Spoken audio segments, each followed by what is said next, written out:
But I think one of the biggest questions people wonder is, what screen size did we pick and why?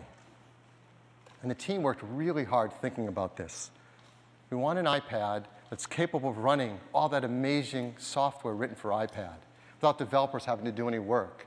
We wanted it to be smaller such that it could be thinner and lighter, as you can see, but not so small that it stops being incredibly usable, because the iPad is the most usable of all these devices. So let's look at it side by side. Here's current iPad 2 next to the iPad mini.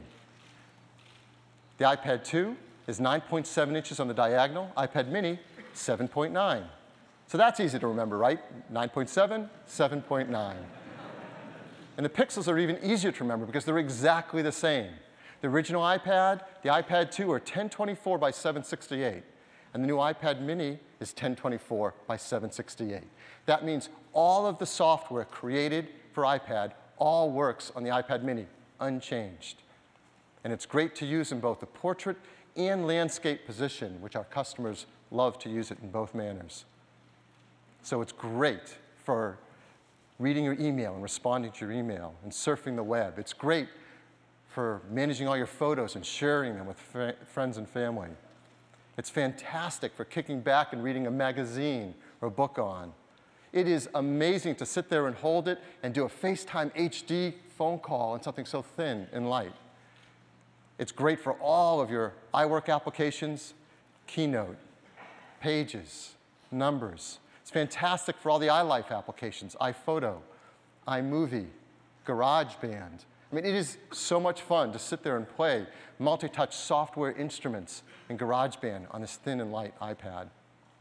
And all of those applications work wonderfully on it. So if you're a customer who likes to use Facebook all day long, you're going to love using Facebook on the new iPad. If you love creating content with applications like Paper, an amazing drawing application, you're going to love doing that on iPad mini. If you love playing games, playing incredibly amazing games like Real Racing 2 are incredible on the new iPad. In fact, I could sit here and do 275,000 examples for you, and I would love to, but we don't have enough time. They work amazing on iPad mini. No one else can say that with their tablets. In fact, others have tried to make tablets small on the iPad, and they've failed miserably. These are not great experiences. Well, why? Let me give you an example. So here we have iPad mini on the right and an Android tablet on the left. This is the latest, greatest, most favored, reviewed new device. So let's compare them. Well, first, let's just look at the bezels around the display.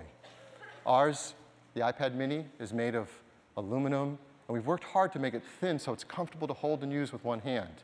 Theirs, made of plastic, it's thicker. In fact, the entire product, that Android product, is thicker and heavier than iPad mini, even though it has a smaller display. So let's look at those displays. On the diagonal, theirs is 7 inches. The iPad mini is 7.9. That doesn't sound like a lot more, does it? Well, that's on the diagonal. The actual area of the display, 21.9 square inches for the Android tablet, 29.6 for the iPad mini. The iPad mini is actually over a third larger display area, 35%. That's a huge difference. And it doesn't stop there. What's the number one thing people do on their iPads? Surf the web. We love to surf the web on our iPads. So here's surfing the web.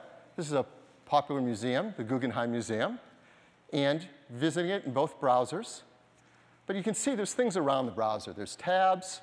Android has some software controls on the bottom of the display. So let's remove all that noise and just look at the web pages. You can see a huge difference. The iPad mini is about 50% larger for surfing the web, holding it in your portrait orientation. That is a gigantic difference. Yet the iPad mini is thinner and lighter. As I said, many customers also like to use it in the landscape orientation. So let's turn them sideways. Let's remove all the noise around it. Here's your web pages. The iPad mini is 2/3 larger to surf the web. There is a gigantic difference in these products. And it doesn't stop there. There's all those third-party applications. As Tim told you, we have these amazing applications for iPad users. And we've learned, we have over 700,000 applications that can run an iPad, but customers love the ones written for iPad, designed for that screen, over 275,000 of them.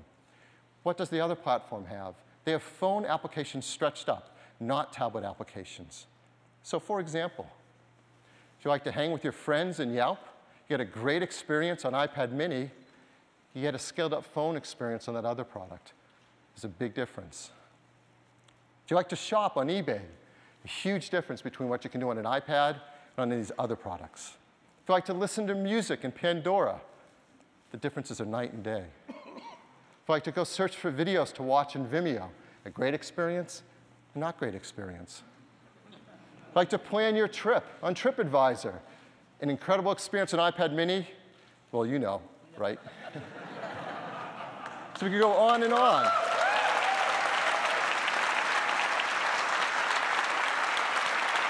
So let's talk a little bit more about what's inside iPad mini. It is a great iPad. In fact, the technologies inside are equal to or better than the iPad 2 in every way.